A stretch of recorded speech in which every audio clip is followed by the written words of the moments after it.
Do you have any favorite books? Yeah, I like to reading books. That's also another my hobby list, and I like reading books. Whenever I get my free time, I read books, different type of thriller books, novels, sometimes some common Bangla books or the horror books, different types of books. Whenever I get free time, I took a book, and if I like it, I read it whole. Great.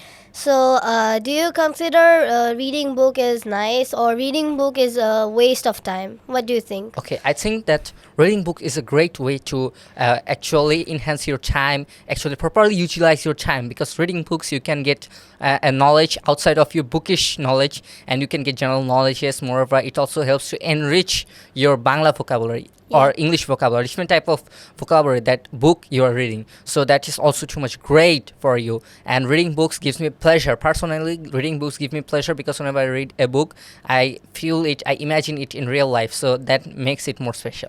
Do you have a name of a book in mind that you like to read or it's your favorite book? Okay, so there are two of my favorite books. One of books is Sadat Hussein's thriller books. These books are too much fictional, and these books are I like too much this type of books. And another book is some English sort of related books like Liakat sir's English book, and this book is Guidance of Great Guidance of English. These two books.